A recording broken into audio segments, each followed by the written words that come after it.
Hi, everybody. It's Brett Bell here from Grassroots Online for episode 23 of our weekly video podcast, which we entitled RootsCast. With me, back from sick leave, back on the mend, is our good friend and my business partner, Mark Hardwick.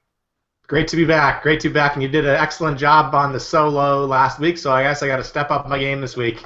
Oh yeah, I have no doubt. It was interesting. It was interesting to sort of do it by myself because I realized. I think I said it in the video. I realized how much work it is just talking for 13 or 14 minutes straight. It was actually like, ugh. So it's nice to have a break, and the back and forth is always interesting. But I'm glad you're back with us. So it's fantastic. I want to say one thing. I'm glad that you didn't respond to yourself when you're talking. That makes me much more comfortable doing these things. So I always worry a little bit when you start doing podcasts, and if you answer your own questions, there's something going on we better check on. So we could maybe we could get a little picture of you, and I could just be like, yes, Brenda, I agree. We could, All right. Let's get into this, buddy. Absolutely. So the first one I wanted to talk about is Facebook. Last week, Facebook launched a I'm a voter button, and I will share this. Let me take a look here. I've got a picture of it. So you might remember, folks who are watching this might remember this voter button that you saw in the United States. So there you sort of you can click on I voted, and it shows how many people voted on Election Day. And this was in the U.S. at the time. But a new report, just reading here in Daily Dot, but it's been widely reported that Facebook is actually going global with their I'm a voter button. So I just want to get your thoughts on it, Mark, and whether or not this is a good thing, and sort of get your initial reaction to. They say it's going global. I mentioned in the articles Canada was omitted. I noticed that Canada wasn't mentioned, but we're small, but we're mighty. So I'm positive that Facebook, given how often Canadians are involved in Facebook, how often they log in, I'm guessing we will get the button. So I just want to get your thoughts on it. Yeah, I gotta say right off the bat, not to be negative here, but I mean, come on, this is me. Not in Canada, not in the article. I'm like, really? Like, we're one of the top users of Facebook. So I was kind of surprised. But anyways, I won't be negative anymore. No, I'm actually really happy to. Much smaller countries did get a mention, so I think that's fair. So yeah. But you know what? I'm happy to see that they're going to bring it back. I think it is useful. 4 million voters in India used it. So it shows that people are using it. I mean, India is like what 1.2 billion people. So yeah. I mean, not everybody used it, but I think it's really useful. I think it's useful in the way that it's a reminder for people to get out and vote, and actually to see that their friends are voting. So it's kind of a push for them. I don't know if it's going to be as good of a tool as like say a get out to vote canvas, where percentage might be a little bit higher, but this is just new, so this will catch on, and I think that it will grow as it builds in different countries.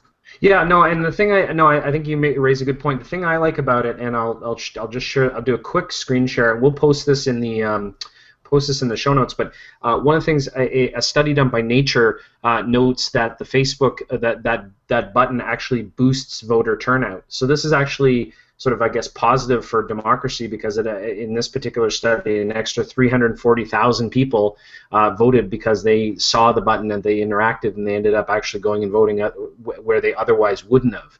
So I actually really like the positive nature of it, sort of like against a pro-Democrat. Like they seem to be sort of a white hat type of situation. I think the article mentions that Facebook is sort of doing this just to help democracy, which is a great thing. I mean, again, there's nothing to be said that every move from a corporation like Facebook has to be doing it for user data or any of that kind of stuff. I mean, I'm sure they are collecting data, and that's fine, but it can be an altruistic thing. So I think it's a great thing, and again, I'm a Democrat, a small D Democrat. That I'm a big fan of democracy, and I think that anything that encourages people to vote and actually go out and cast a ballot, I think is an absolute fantastic thing. So kudos to Facebook for rolling this out beyond the United States. Yeah, I think it is really good, and you did touch on the data point of it. Wow, so I've got kind of a stutter going on today. It must be the medicine still. So I actually wanted to touch on that because I think that's really good from a data point of view. If Facebook, and I don't know if did they say that they're releasing data, or these folks just had the not at the time, not the moment. I don't think they're. I think they're gathering it, but I don't think they've talked about either publishing it or using it. Yeah. But let me ask you a question. Don't you think it'd be a good idea eventually that this data would be available, whether it's paid or not, that the data would be available to see which different regions and postal codes or whatever we want to talk about ridings in Canada, if it's available to see who's actually using that and to see, because then you're able to target people in those ridings. So I think that the data, which will eventually come out, because Facebook is always good with their metrics, right, and sharing, well, not always sharing their metrics, but on ads they share, where it touches. So what are your thoughts on the data collection? Do you think it's a good idea for Facebook to release it? I do. I think that, well, two things. One is there's no question that Facebook is gathering the data they always do. So there's no question about that. But I think that, for me, I think that's the kind of data that I don't think we have enough of. I think it's far more prevalent in the United States, but I don't think in other countries, especially Canada, just because of different privacy laws and stuff. I don't think we have that kind of data, and I would love to see that kind of data published by Facebook and accessible to people who want it, to be able to see what kind of impact that Facebook has on the electoral process. I think it'd be really, really interesting to see all that information. What do you think about it? Yeah, I think that's what I brought it up. I think it's a really good idea that we be able to get this data, and I'd be willing to pay for it too. I think it's worth it. I think it would be worth it for clients to know that Facebook, this I voted button is actually going to be useful to their campaigns, because it's going to show where the different people are voting and the data that can be used as to where people aren't voting, and maybe they need to figure out a different strategy on Facebook to get these people to vote. Yeah, absolutely. And I think that it goes to say, I guess the final point that I have to make on it, and I'm happy to get yours, but the final point that I want to make on it is that I think that this is a more benign, less a nonpartisan way of boosting democracy. I think that there are some tools, and we've seen it in the States, and I've seen it to a lesser extent here in Canada, but where they've used Facebook applications or what have you to remind people to vote, and then get people to tell their friends that they need to vote and all that kind of stuff. So I think that I think to me it just helps to prove the point that Facebook can be used as a mobilization tool, not just as a communications tool. And I think that that's a good road to go down. I think we got a long way to go, but I think it's a good road to go down. So. Yeah, I definitely agree. I think it's a great tool for democracy. It gets people to vote, and that's the most important thing these days, is getting people to vote, because people aren't doing that. And I was just trying to find a number there, but it was, it started off relatively low in 2010 U.S. midterms, but it's increased. It increased in 2012 to more than 9 million voters had clicked on it and said they'd taken part in the election. So it's no doubt it's working. It's pushing people to vote, and that's a good thing for democracy. Yeah, absolutely. No, I think that's well said, and that's a great way to end it there. So we'll talk about our second topic, which I want to move on to, which is Twitter, actually, and we'll, as always, we'll post the article in the show notes, but I'll screen share it here.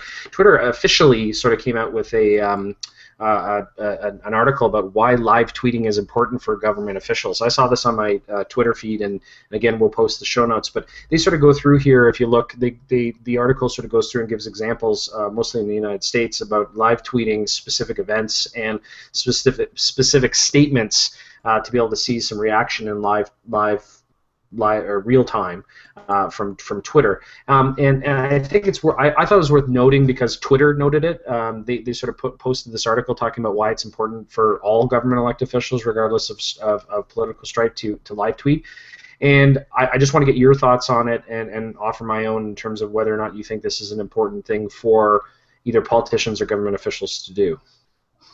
Yeah, I definitely think it's really important for politicians and government officials, so different ministries or different departments wherever you live. So it may be different, but I definitely think it's important for people to be able to get that news or those breaking issues or different events that are going on in real time now, as opposed to the news. And one thing I'll say is, my wife says to me, "Hey, did you see what's going on in the election in Ontario?" Yeah, I saw that about 6 hours ago. So it's interesting how how Twitter gets the politicians and the government officials get it to Twitter quicker than the actual TV news, which is kind of old school now, picks it up. So that's why I like it, and that's why I think it's important for them to do that. No, you're absolutely right, and I think for me. I think that that's kind of par for the course at the moment. I think that Twitter is a real-time, it's sort of a pulse of what's going on, and I think that that is the first line of what's going to happen. I think it's disseminated through elected officials, then through the media, then and the public that are watching it, and then so it goes out to the wider broadcast, as you said, like TV broadcast, etc., the nightly news. I think to me though, the one thing that I would say is I think it's important.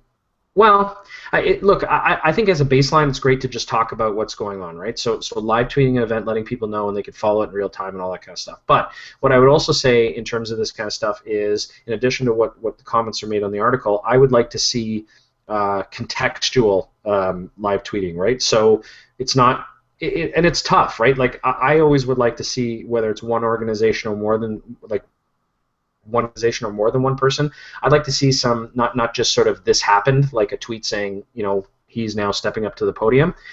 I'd like to see some extra focus on some contextual sort of explaining either what's going on for people who aren't able to watch it, but also just some background in terms of what anything sort of value add that they can add to these live tweets. It's difficult because you never know what's going to happen with the live event. You sort of have to give a proper accounting of it, and I understand that. But I would like, if I had a wish, it would be, to add value, make sure not only that you're live tweeting it, but you're actually adding some context. So like a kind of like a live narrative, like a story going on. So when that woman threw the shoe at Hillary Clinton's head, when she was talking and she ducked and she said, "Good thing." What did she say? I don't know. Good thing that she wasn't in shot put or something like that. She made a comment about it. And so you're talking about that kind of narrative that brings someone more into the event as opposed to just, he jumped on stage. He's announcing policy. This is yada yada. Is that kind of what you're thinking about? Yeah, I think that again, it's.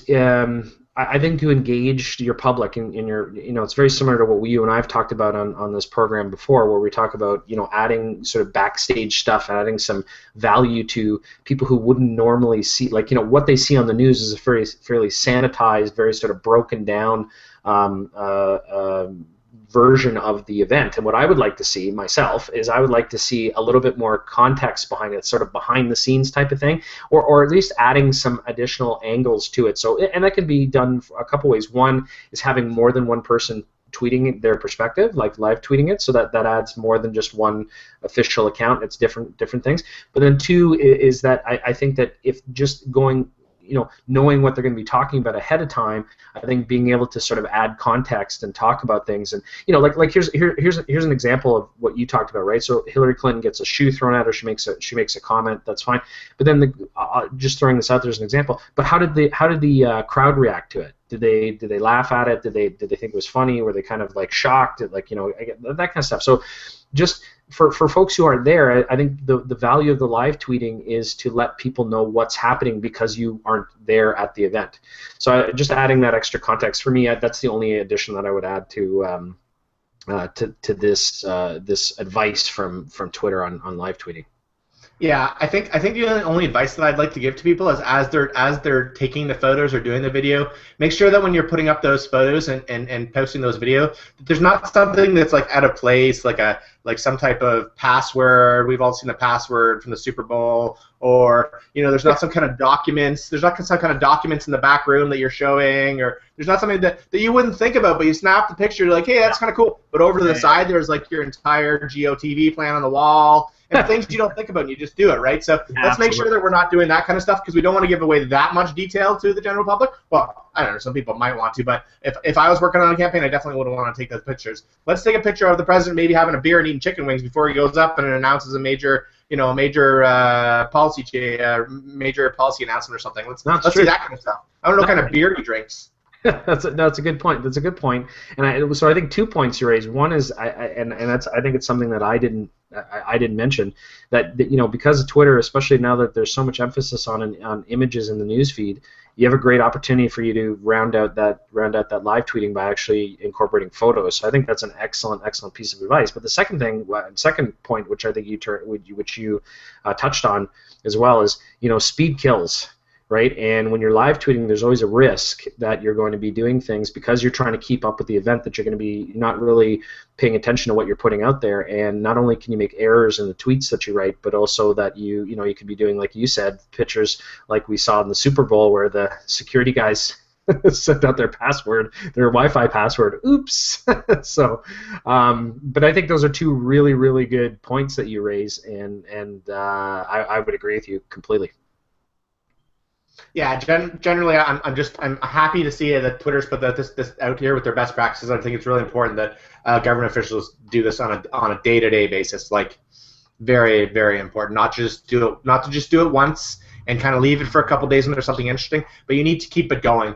It's a flow, right? You can't just do it when there's something. You need to keep it going every day on a day-to-day basis. Yep, absolutely. No, I well said. So, I think that's it for today. Great discussion on both topics. Thanks again for watching, and we will see you next week for episode 24, which will be 6 months worth of RootsCast goodness. So thanks again for watching, guys, and have yourself a fantastic day. Have a great day.